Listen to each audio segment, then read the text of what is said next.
A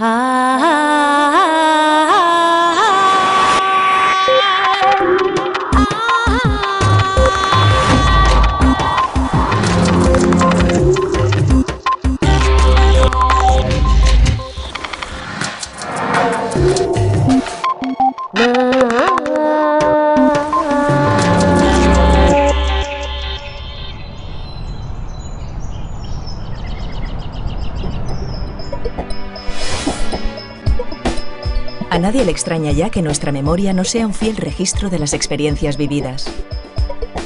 El cerebro crea, completa e inventa para dar coherencia al pasado. Pero lo que ahora se está demostrando es que si la memoria nos falla y nos juega malas pasadas, es para unificar mejor nuestro yo presente con el del pasado e incluso con el del futuro. Mediante técnicas de neuroimagen y experimentos psicológicos, Daniel Schachter estudia los engranajes de la memoria.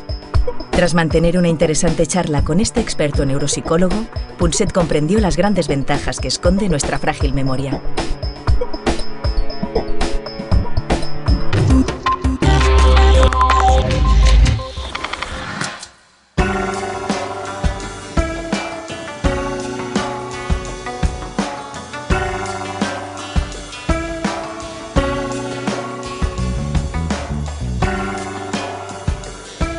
Sin memoria, por supuesto, no hay pasado, ¿no? Pero sin memoria tampoco hay vida. Y como veremos a lo largo de este programa, ahora resulta que sin memoria tampoco hay futuro. Que cuando recordamos o cuando imaginamos lo que viene, se activan partes muy parecidas del cerebro. Y sin embargo, siendo tan importante que pocos sabemos en la calle de cómo funciona la memoria. Yo mismo, por ejemplo, estaba absolutamente convencido hasta hace muy poco tiempo que los nombres estaban en un lugar determinado del cerebro y que si una vez quería yo recordar a Javier o María y me bajaba Leonor o Antonio en lugar de los otros dos, me decía, bueno, hoy están tan juntos en la misma zona que da igual, es normal que baje uno en lugar del otro de vez en cuando, ¿no? Realmente estábamos convencidos de que los recuerdos de los nombres, por ejemplo, estaban en el mismo lugar del cerebro. Y ahora llegas tú y dices, ¿qué va? Que no es así en absoluto. Bueno, cuando observamos el cerebro, ciertamente resulta difícil encontrar un único lugar en el que se aloje un recuerdo concreto, como el recuerdo de una experiencia pasada. Ahora sabemos que hay regiones cerebrales que son importantes para el almacenamiento de cierto tipo de información. Sin embargo, el recuerdo de una experiencia concreta se compone de fragmentos de información que se guardan en lugares distintos del cerebro. Y cuando recordamos, cuando tenemos la experiencia de rememorar el pasado, lo que sucede es que estos pedacitos de información vuelven a unirse desde las diferentes partes del cerebro. Y cuando evocamos una experiencia del pasado, miramos atrás y recordamos las vacaciones del verano pasado, cuando nos acordamos de que fuimos a un concierto, de la música que sonaba y del aspecto que tenía todo, lo que probablemente sucede es que hay partes de nuestro cerebro visual y partes de nuestro cerebro auditivo que se activan. Y el hipocampo ayuda a reunificar estos fragmentos de información. Entonces todas las piezas vuelven a unirse y es lo que experimentamos como recuerdo. Fantástico, ¿no? El hipocampo está formado por dos pequeñas regiones enclavadas en cada hemisferio cerebral. A partir de las diferentes sensaciones asociadas a un determinado momento o espacio, el hipocampo orquesta una verdadera recreación de las situaciones pasadas. Toma información del córtex visual para reconstruir parte de la escena. Va a buscar asimismo las conexiones neuronales del córtex auditivo que conservaron las voces, los ruidos, la música, característicos de aquel instante. También recopila información de las áreas olfativas o gustativas. Así, el hipocampo puede considerarse el árbitro de la puesta en escena necesaria para revivir un recuerdo. Hay una cosa que me fascina de todas tus últimas investigaciones y para mí supone una gran contribución a la ciencia. Es cuando dices que existe una especie de conexión íntima entre recordar el pasado e imaginar el futuro. Exacto. De hecho, tienes una fotografía genial en la que se ve cómo se activan las mismas partes del cerebro al recordar el pasado o al imaginar lo que se hará en el futuro. Oye, es increíble. No me digas que no es fantástico, ¿no?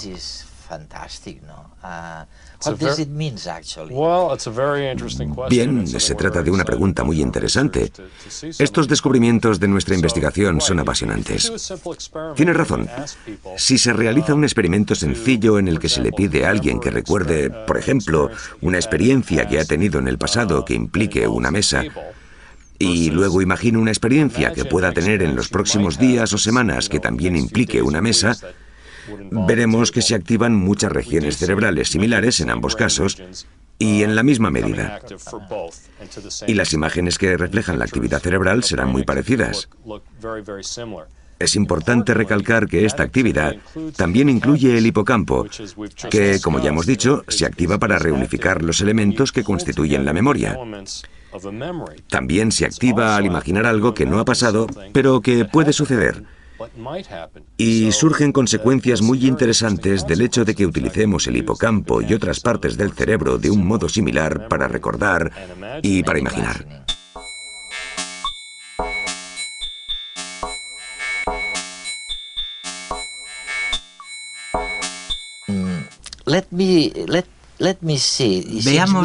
Veamos los fallos de la memoria. Esta es una parte esencial de tu libro, que además se titula Los 7 pecados de la memoria. Haces una división y dices que 3 de estos pecados son por omisión, porque te has olvidado. Pero el resto son comisiones, es decir, que has cometido el pecado, el suicidio. Cometemos el error que hará que olvidemos las cosas. ¿Por qué no se lo explicas a nuestros telespectadores? Claro. Hablemos primero sobre lo que llamo los pecados de omisión.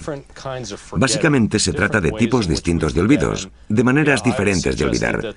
Y sí, he sugerido que hay 3 tipos principales, al primero de los cuales denomino transitoriedad. Y tiene que ver con algo que todos conocemos en nuestra vida cotidiana, que es que, por lo general, los recuerdos tienden a debilitarse con el tiempo. Son transitorios, efímeros. La transitoriedad, por ejemplo, se refiere al hecho de que recordarás menos partes de esta conversación de aquí a un año. Alguna información se desvanecerá con el paso del tiempo. Hay un segundo tipo de olvido que llamo distractibilidad, que es diferente de la transitoriedad. Esto es cuando olvidamos, por ejemplo, dónde hemos dejado las gafas. Normalmente ponemos las gafas en cualquier sitio sin prestar atención a lo que hacemos. Y si no prestamos atención a lo que hacemos en el momento de hacerlo, nunca llega a la memoria de una manera que permita almacenar. Por eso lo llamo distractibilidad. Y también puede pasar, de hecho, en el momento de recordar.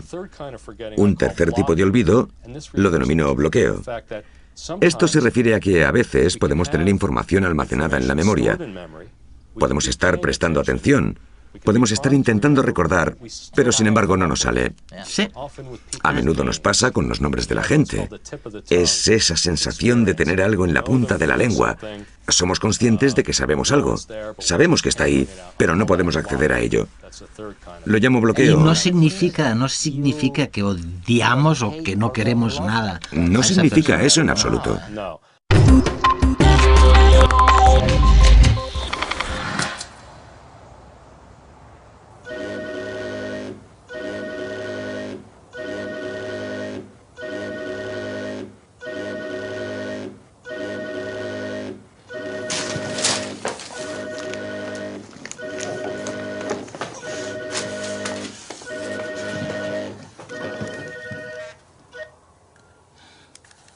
Hola, mamá. Hijo, ¿me oyes? Sí, mamá, sí.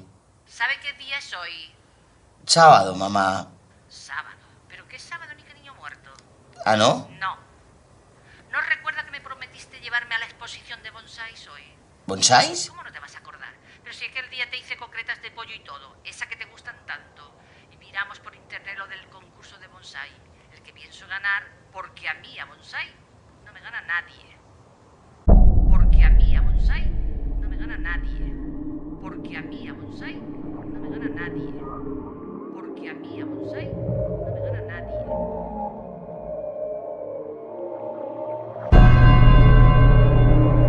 ¿Quién llama a estas horas de la mañana? ¿Quién va a ser? Pues yo. ¿Y ahora qué quiere? Le recuerdo que anoche bebió mucho. Su conciencia dice que demasiado. Así que no me venga ahora con exigencias, ¿de acuerdo? De acuerdo, sí, sí. Por cierto, dejó el coche aparcado en doble fila. Tal vez debería ir a ver si le han puesto una multa. Oye, ¿y tú sabes algo de unos bonsáis y de unas croquetas de pollo de mi madre? Ni idea. ¿Cómo que ni idea? Si tuviera que acordarme de todo lo que usted hace, me colapsaría. No espera que me acuerde de los calcetines que llevaba el día de su comunión, ¿verdad? No, supongo que no, pero... He de seleccionar la información que guardo. No puedo con todo. Y yo diría que los bonsáis de su madre no son algo de la máxima prioridad. Cosa que entiendo perfectamente. Pues ella bien que se acuerda, ¿eh? No sé, ¿no tendrás una papelera de reciclaje como los ordenadores o algo así? Pues... No me acuerdo, mamá, no.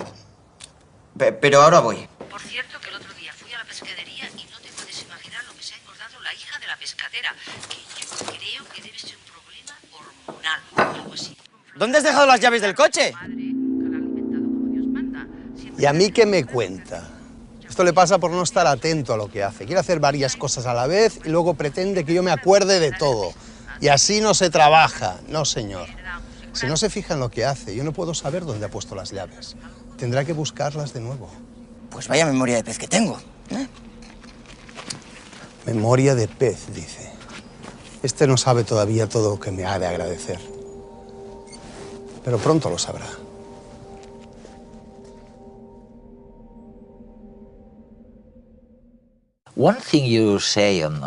Algo que también es importante de lo que dices. Me refiero, cuando hablamos del olvido, ¿no?, a lo importante que es olvidar. Es decir, que es necesario olvidar algunas cosas para poder seguir adelante en la vida. Tienes que olvidar algo. Exacto. Es una de las cuestiones importantes que hay que mencionar sobre los pecados de la memoria. Y los llamo pecados porque solemos percibirlos negativamente. Pero también tienen una parte positiva, adaptativa, como acabas de decir. No sería deseable tener un sistema de memoria que mantuviera absolutamente todos los fragmentos de información trivial. Tenemos que olvidar ciertas cosas para hacer espacio a las cosas importantes. Sí, y no solo olvidar. A veces bromeo con mis nietas y les pregunto, oye, ¿qué habéis desaprendido hoy en la escuela? En lugar de preguntarles, ¿qué habéis aprendido? Porque creo que a veces es mucho más importante desaprender que aprender, ¿no? Es muy importante olvidar. Sí. Y esto también nos ayuda a entender algunos tipos de errores de la memoria.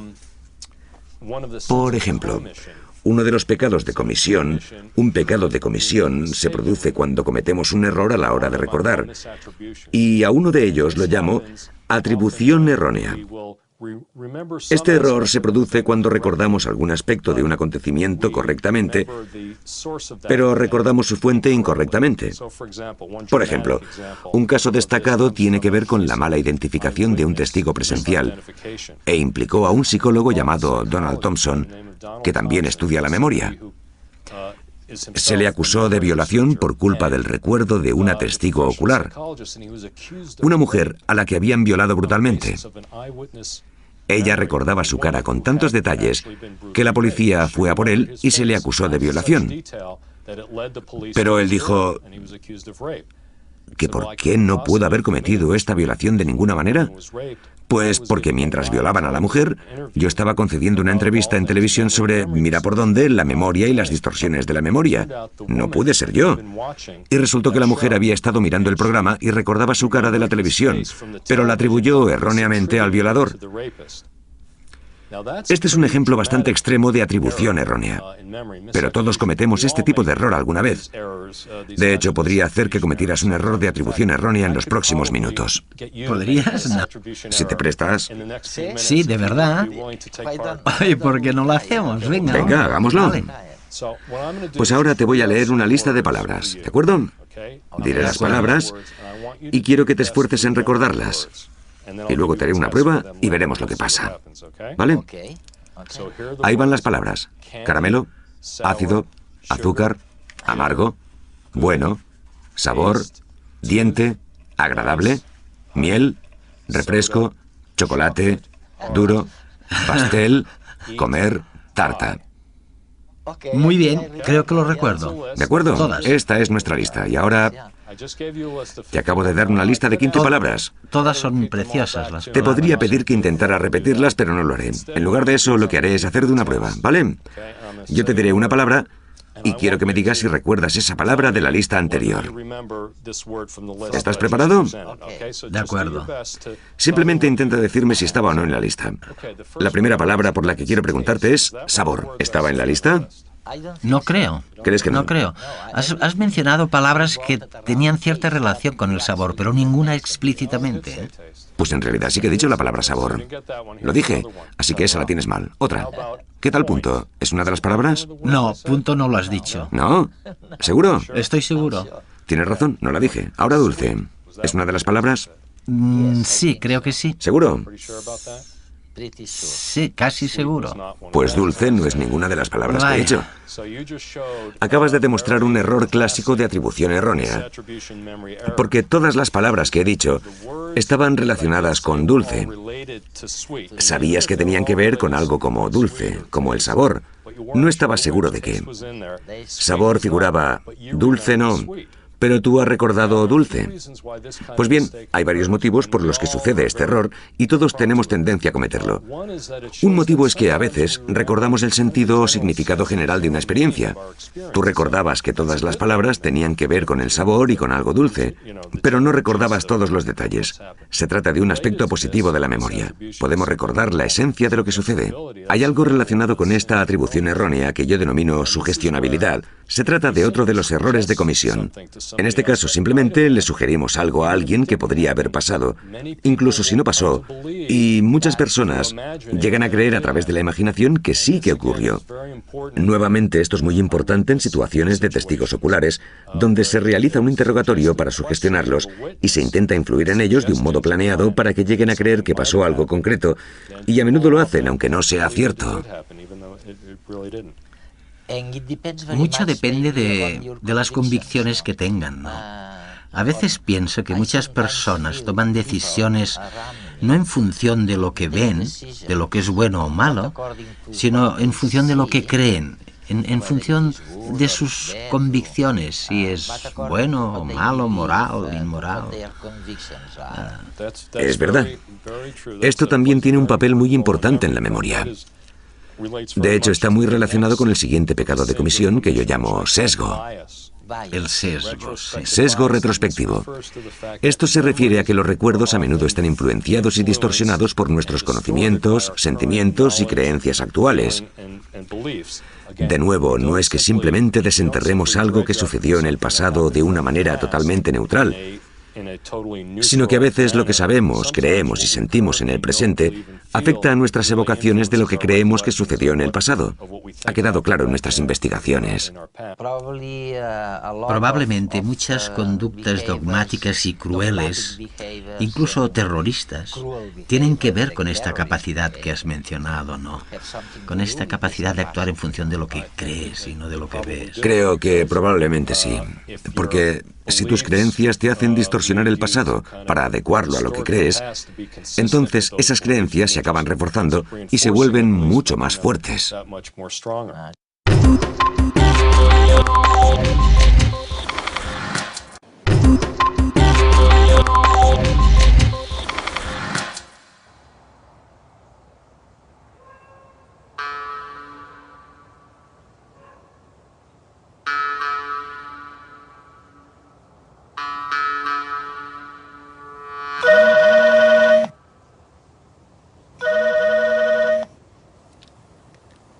Mamá.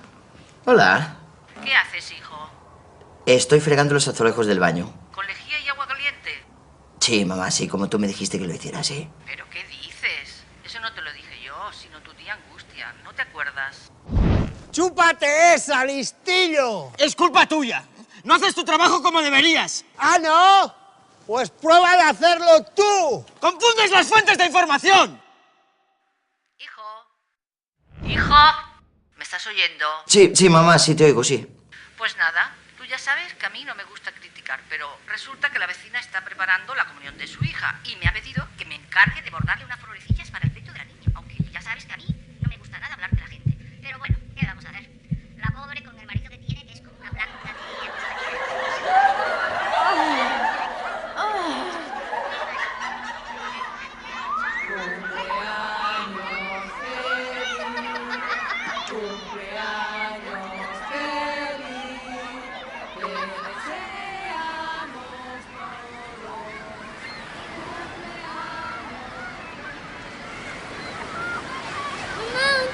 ¡Me ha picado un tiburón! ¿Sabes de qué me acabo de acordar, mamá? De esa vez que me picó una medusa y yo creía que era un tiburón y no me quise volver a bañar en todo el verano. ¿Pero qué dices? A quien le picó la medusa fue a tu hermano. ¿Cómo? Y no veas cómo se le hinchó. Tenía la pantorrilla que parecía un chorizo de cantimpalo. Serás cretino, me has mentido, te inventas mis recuerdos. Tranquilícese. Piense que cada vez que recuerda, en realidad lo que me encarga hacer es reinventar de nuevo lo vivido. Tengo que hacer malabares para unir todas las piezas y construir una historia, sobre todo cuando es tan antigua. ¿Sí? ¿Qué morro tienes? Por cierto, ayer me encontré con esa chica tan mona con la que salías. ¿Cuál? ¿Con Se ha engordado un poco. Susana? Otra como la hija de la pescatera, que en cuanto tenga críos se van a quedar como una mesa camilla. Es que de... No sé por qué la dejé, ¿no? De cadera ancha y contra Con lo eso, bien que nos llevábamos. se le nota ¿Pero qué tonterías está usted diciendo? ¿Qué no ves que estoy hablando por teléfono? Si se llevaban a matar, y además lo dejó ella. No, perdona, eso no es verdad. Además, conservo muy buenos recuerdos de ella, ¿eh? Lo que pasa es que no recuerda a los malos. ¿Qué? Venga conmigo.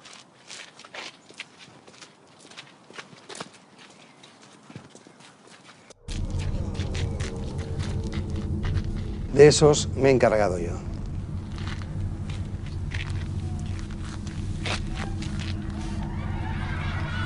Vaya. No recordaba que los compañeros del parvulario me metieron en el cubo de la basura.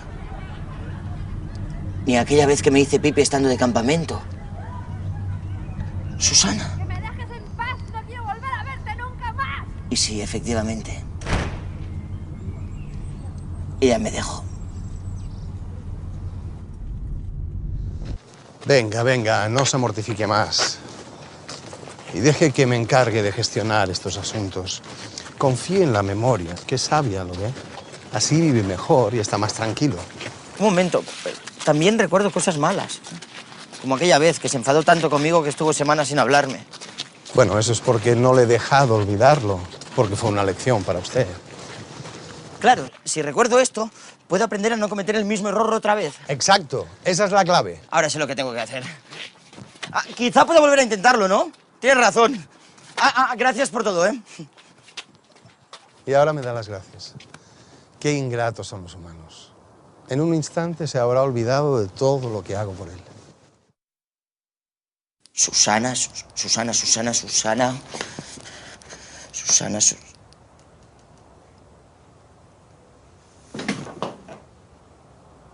Borré su número y no recuerdo cuál era.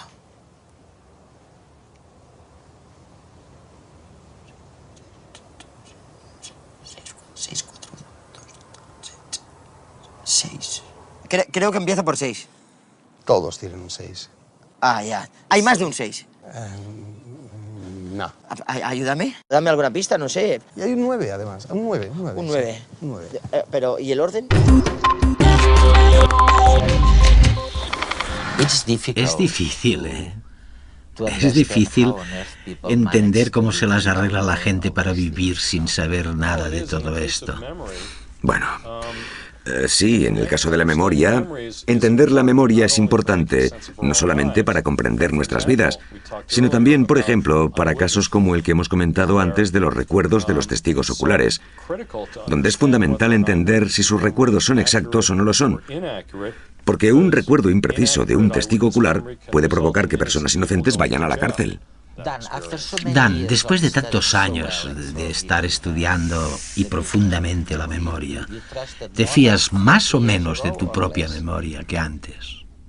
Vaya, buena pregunta. Pues depende. Creo que confío mucho menos en la memoria para los detalles concretos de lo que sucedió hace mucho tiempo. Ahí es donde creo que está a menudo la vulnerabilidad de la memoria. En recordar detalles concretos y especialmente las circunstancias en las que sucedió una experiencia. Pero también creo que la memoria funciona muy bien a la hora de recordar el significado general de nuestra experiencia, el sentido general de lo que nos ha pasado. Por tanto, me parece que la memoria funciona muy bien a la hora de conservar el sentido general, la esencia, la importancia de lo acontecido, aunque no sea tan fiable como nos gustaría a la hora de conservar todos los detalles concretos. Teniendo en cuenta lo que dices, tal vez nos ayude también la memoria a construir el futuro. Y esta es ahora la novedad que nos llama la atención a los que trabajamos en este campo. Intentamos entender cómo utilizamos la memoria para imaginar el futuro, lo que haremos en nuestra vida. Hasta el momento solíamos pensar en la memoria como algo exclusivamente relacionado con el pasado, pero ahora, teniendo en cuenta nuestra investigación más reciente, cada vez nos interesa más el papel de la memoria como algo que nos permite pensar en el futuro, y esto es algo que estudiaremos mucho más en lo sucesivo.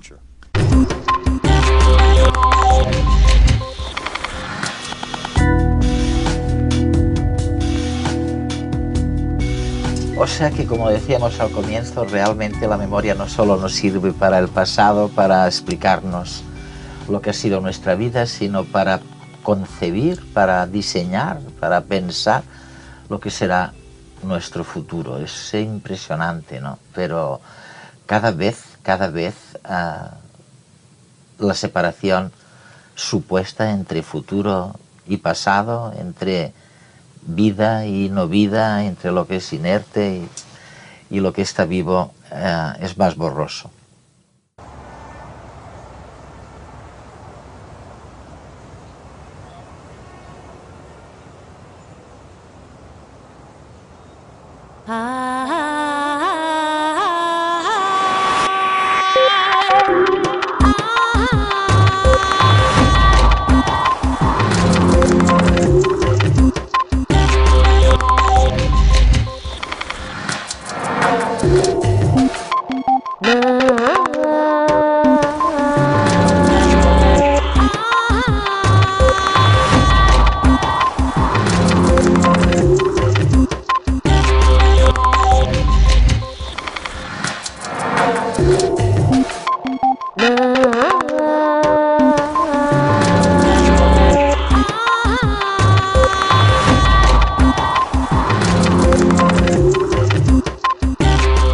Ciertamente resulta difícil encontrar un único lugar en el que se aloje un recuerdo concreto, como el recuerdo de una experiencia pasada. Ahora sabemos que hay regiones cerebrales que son importantes para el almacenamiento de cierto tipo de información. Sin embargo, el recuerdo de una experiencia concreta se compone de fragmentos de información que se guardan en lugares distintos del cerebro. Y cuando recordamos, cuando tenemos la experiencia de rememorar el pasado, lo que sucede es que estos pedacitos de información vuelven a unirse desde las diferentes partes del cerebro. Y cuando evocamos una experiencia del pasado, miramos atrás y recordamos las vacaciones del verano pasado, cuando nos acordamos de que fuimos a un concierto, de la música que sonaba y del aspecto que tenía todo, lo que probablemente sucede es que hay partes de nuestro cerebro visual y partes de nuestro cerebro auditivo que se activan. Y el hipocampo ayuda a reunificar estos fragmentos de información. Entonces todas las piezas vuelven a unirse y es lo que experimentamos como recuerdo. Fantástico, ¿no? El hipocampo está formado por dos pequeñas regiones enclavadas en cada hemisferio cerebral. A partir de las diferentes sensaciones asociadas a un determinado momento o espacio, el hipocampo orquesta una verdadera recreación de las situaciones pasadas. Toma información del córtex visual para reconstruir parte de la escena. Va a buscar asimismo las conexiones neuronales del córtex auditivo que conservaron las voces, los ruidos, la música, característicos de aquel instante. También recopila información de las áreas olfativas o gustativas. Así, el hipocampo puede considerarse el árbitro de la puesta en escena necesaria para revivir un recuerdo. Hay una cosa que me fascina de todas tus últimas investigaciones. Y para estudia los engranajes de la memoria. Tras mantener una interesante charla con este experto neuropsicólogo, Punset comprendió las grandes ventajas que esconde nuestra frágil memoria.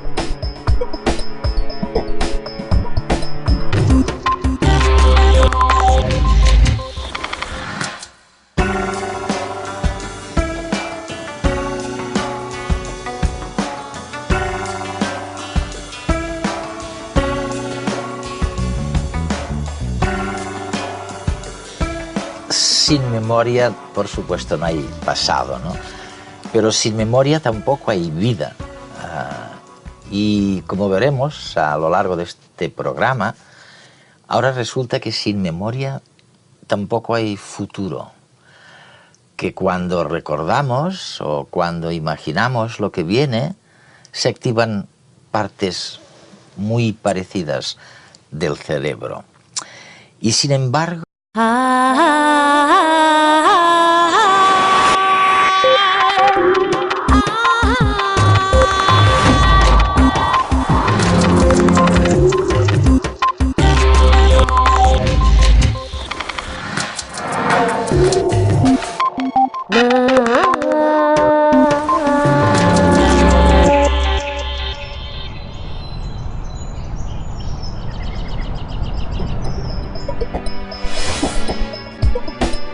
a nadie le extraña ya que nuestra memoria no sea un fiel registro de las experiencias vividas. El cerebro crea, completa e inventa para dar coherencia al pasado. Pero lo que ahora se está demostrando es que si la memoria nos falla y nos juega malas pasadas, es para unificar mejor nuestro yo presente con el del pasado e incluso con el del futuro. Mediante técnicas de neuroimagen y experimentos psicológicos, Daniel Shack... Y sin embargo, siendo tan importante que pocos sabemos en la calle de cómo funciona la memoria. Yo mismo, por ejemplo, estaba absolutamente convencido hasta hace muy poco tiempo que los nombres estaban en un lugar determinado del cerebro y que si una vez quería yo recordar a Javier o María y me bajaba Leonor o Antonio en lugar de los otros dos, me decía, bueno, oye, están tan juntos en la misma zona que da igual, es normal que baje uno en lugar del otro de vez en cuando, ¿no? Realmente estábamos convencidos de que los recuerdos de los nombres, por ejemplo, estaban en el mismo lugar del cerebro. Y ahora llegas tú y dices, ¿qué va? Que no es así en absoluto.